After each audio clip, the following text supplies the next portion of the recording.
ఈరోజు ఈ రాష్ట్రంలో ఎవరన్నా ప్రశ్నించినప్పటికీ లేకపోతే ప్రభుత్వం మీద ఏమన్నా విమర్శలు చేసినప్పటికీ ఏయో ఒక కొత్త చట్టాలన్నీ తీసుకొచ్చి జైల్లో బంధించి ప్రజల యొక్క నోరు నొక్కేయాలన్నటువంటి ప్రయత్నంలో ఈ కూటమి ప్రభుత్వం ఉంది.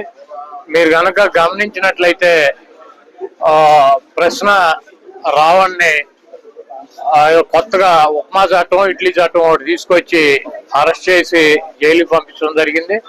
అతను మాట్లాడినటువంటి వ్యాఖ్యలు ఇప్పుడేం కొత్తగా మాట్లాడినటువంటి వ్యాఖ్యలు కాదు.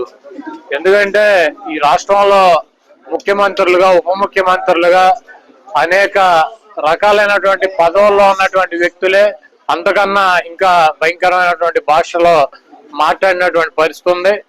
అతను ఒక సంవత్సరం కాలం నుంచి కూడా పవన్ కళ్యాణ్ ని ముఖ్యంగా ఎక్కువ అతని గురించి మాట్లాడతాం, అతని మీద పోస్టులు పెడతాం, ఇవన్నీ జరుగుతున్నాయి.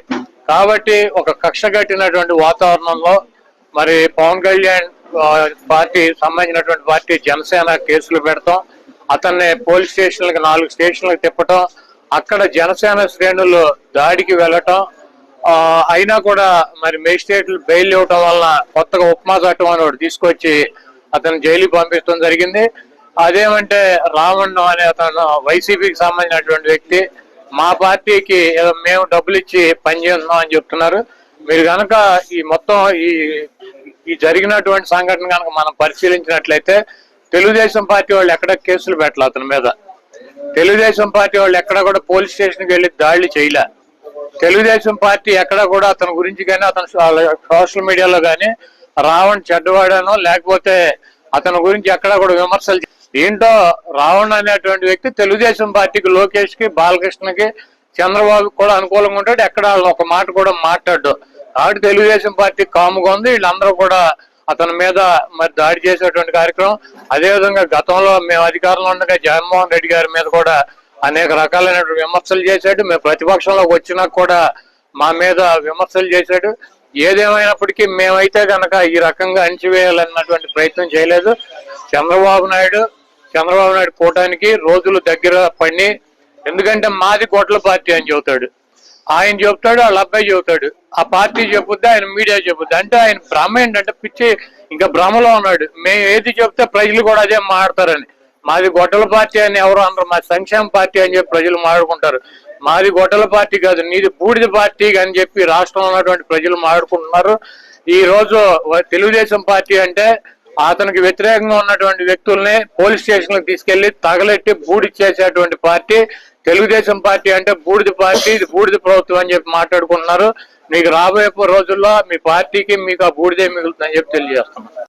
మీరు ఎవరు చెప్పితే నేను చేయట్లేదు, నేనే వచ్చి మాట్లాడుతుంటే మాత్రం అడ్డంగా దొరికారు మీరు అందరూ కూడా. చూపిస్తా చూడండి.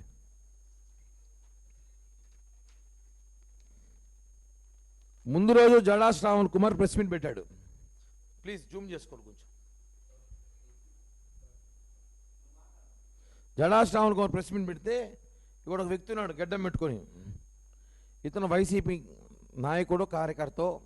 దీనికంతా స్కిన్ పే అనుకుని నడిపిస్తున్నాడు ఇతను. రెండో రోజు ఈమె ప్రెస్ మీట్ పెట్టింది, సుగాలి ప్రీతి తల్లి గారు. అదే రోజు పెట్టాడు. పొద్దున ఈయన, సాయంత్రం ఈమె. చూడండి, ఇక్కడ కూర్చోన్నాడు. జూమ్ చేయండి, తెలుస్తుంది బాగా ప్లీజ్. ఇదే వ్యక్తి ప్రశ్న రావణ్ అనే ఒక ఉన్మాది గలవాడు జైల్లో నుంచి బయటకు వస్తే ఆ రోజు వీడియో ఇస్తే పక్కన ఉన్నాడు.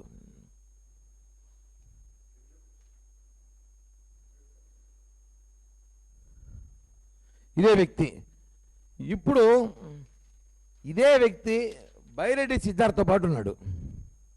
ఇతను వైసీపీ యువజన విభాగం రాష్ట్ర అధ్యక్షుడు. ఇప్పుడు చెప్పండి రాయా, నిన్న పెద్దిరెడ్డి ఇంకొక నాయకులు జోగి రమేష్ గారు, కోడల నాని గారు అందరూ కూడా వచ్చి రావణ్కు వైసీపీకి సంబంధం లేదని చెప్పి సిగ్గులు లేకుండా అబద్ధాన్ని చెప్పారు కదా మీరు. ఇప్పుడు ఇక్కడ బైరెడ్డి సిద్ధార్థ ఎలా ఉంటాడు? ఒక సిద్ధార్థ రెడ్డి కర్నూలుకి ఎక్కడో వచ్చినప్పుడు ఇతను అక్కడ ఉన్నాడు. ఇక్కడ రావంతో ఉన్నాడు, ఇక్కడ సావంతో రావంతో కాబోయే డిప్యూటీ సీఎం తెలుసు కదా. జగన్ గవర్నమెంట్ వస్తే వీళ్ళిద్దరు డిప్యూటీ సీఎంలు అవుతారు. ఆల్రెడీ కమిటెడ్ అంట. ఈయన ఒక సీఎం, డిప్యూటీ సీఎం, ఒక డిప్యూటీ సీఎం. ఏమో కుడిస్తారేమో తెలియదు, చెప్తే ఆశ్చర్యం లేదు. ఇచ్చిన పవన్ కళ్యాణ్ గారు విమర్శించి డిప్యూటీ సీఎంలు ఇస్తాడు జగన్. ఇప్పుడు దీనికి ఆన్సర్ ఏం చెప్తారు? వైసీపీ కార్యకర్తలరా, వైసీపీ పేటీఎంలరా, మాకు సంబంధం లేదు, రావంతో మాకు సంబంధం లేదు కదా. ఇప్పుడు వెళ్తా ఒకే బ్యాచ్ అన్ని చోటు దొరికారు కదా. ఇప్పుడు చెప్పండి, రాముణ్ణి తల నరికేసి రాము తీర్థంలో హిందూ మతం మీద దాడి చేసి రథాలు దగ్ధం చేసి కొండపైన తిరుమల విషయం పక్కన పెడదాం, ఇన్ని చేస్తే ఆ రోజు స్పందించిన జగన్ ఈరోజు ఏ రామ్ అని పెట్టాడు. మర్చిపోయి ఏ రావణ పెట్టాల్సింది ఏ రామని పెట్టాడేమో, మర్చిపోయి మిస్ అయిందేమో తెలుగు స్పెల్లింగ్ ఏమైనా. ఏ రామ్ అని పెట్టాడు. ఏ రోజైనా రాముడు తల జరిగినప్పుడు హిందువుల మీద దాడి అయినప్పుడు ఏ రామని పెట్టావా? దేవుళ్ళని కించపరిచి హిందూ మతం మీద కించపరిచి మాట్లాడిన ఒక రాక్షసుడు, ఒక సెక్స్ బాంబ్ అతను. ఎందుకు చెప్తున్నా అంటే అతని వీడియోలు అన్నీ కూడా దొరికాయి అతని ఫోన్లో. ఘోరంగా మనం చూసుంటాం, చూడరాని వీడియోలు చూసుంటాం. ఇంకా చాలా డేటా కూడా బయట వచ్చింది. అతను ఎవరెవరితో సంబంధాలు ఉన్నాయో, ఏ వైసీపీ నాయకుడితో మాట్లాడుతున్నాడో, అతనికి ఎన్ని లక్షల పేమెంట్లు ఎక్కడెక్కడి నుంచి వచ్చినాయో అవన్నీ కూడా త్వరలో మళ్ళీ మీడియాకి తెలియజేస్తాం. అన్నీ కూడా డేటా బయట తీసాం. అతను ఎవరెవరితో సంబంధాలు ఉన్నాయో ఈరోజు గుర్తుపెట్టుకోవాలి. ఒకటి, పవన్ కళ్యాణ్ గారు తిట్టినందుకు మేము అతని మీద ఉప్పా చట్టం పెట్టినామని మాట్లాడుతున్నారు. కాదు, అతను ఈ రాష్ట్రానికే కాదు ఈ భారతదేశానికే ప్రమాదకరమైన వ్యక్తి ఎవరు ఉన్నారంటే శ్రావణ్. కాబట్టి ఈ ఇద్దరు డిప్యూటీ సీఎంలు, కాబోయే డిప్యూటీ సీఎంలకు మాట చెప్తున్నాను నేను, మీరు చేసే అల్లర్లు రాష్ట్ర ప్రజలు చూస్తున్నారు. కాబట్టి రావణ్ అనేవాడికి ఈరోజు ఆ చట్టం కింద జైలుకి వెళ్ళాడు. హిందువులు రెచ్చగొట్టి రాముడిని మాట్లాడారు. కాబట్టి ఈరోజు ఒకటే చెప్తున్నాం, ఇక్కడైనా మీరు డ్రామాలు దయచేసి ఆపితే మంచిది. ఎవరెవరినో తీసుకొచ్చి మాట్లాడేసే కాదు. ఇంకో విషయానికి వెళ్తే మధ్యలో డిస్కషన్ చెప్తున్నా, సుగాలి ప్రీతి తల్లి గారి గురించి మాట్లాడితే, ఈ ఇన్సిడెంట్ జరిగింది కర్నూలులో, ఆయన ఉండేది కర్నూలులో. గన్నవరంలో కేసు పెట్టడం ఏంటి? జరిగింది కర్నూలులో ఇన్సిడెంట్ జరిగి కర్నూలులో వాళ్ళ కాపురం ఉంటే గన్నవరంలో ఎందుకు కేసు పెట్టారో అది అర్థం కావట్లేదు జనాలందరికీ. ఇంకో అద్భుతం ఏం తెలుసా, ఆయన జగన్మోహన్ రెడ్డి ప్రభుత్వంలో ఒక కేసు నమోదు చేయాల ఎవరి మీద. మా ప్రభుత్వంలో డిప్యూటీ సీఎం మీదే కేసు కట్టుకునే, డిప్యూటీ సీఎం మీద కేసు కట్టించుకుంటారు. అసలు అద్భుతాలు జరుగుతుంది ఆంధ్రప్రదేశ్ రాష్ట్రంలో. ఆమె ఫిర్యాదు చేయడం, వాళ్ళని నమోదు చేయడం. అదే లాస్ట్ 5 ఏళ్ళలో ధైర్యం చేసిందేమా జగన్మోహన్ రెడ్డి ఒక కార్యకర్త మీద కేసు కట్టడానికో పోలీస్ స్టేషన్ పోయిందేమా? ఆ రోజు నీకు నిలబడింది ఎవరు? మేమే కదా. మేము లేకపోతే ఆ రోజు నువ్వు అసలు మీ పక్కింటి కూడా తెలియదని చెప్పావు నువ్వు. ప్రపంచవ్యాప్తంగా సుగాలి ప్రీతి ఇష్యూ తీసుకొచ్చింది మేము. మీకోసం కాళ్ళు ఎంచుకున్నాం, చేతులు ఎంచుకున్నాం, బండ్లు ఎంచుకున్నాం, కార్లు యాక్సిడెంట్లు చేసుకున్నాం, లక్షలాది డబ్బులు ఖర్చు పెట్టి వచ్చినాం. కేవలం నీకోసం పవన్ కళ్యాణ్ గారు పిలిచారని కదా. కొంచెం తెలుసుకో అమ్మా, తెలుసుకో.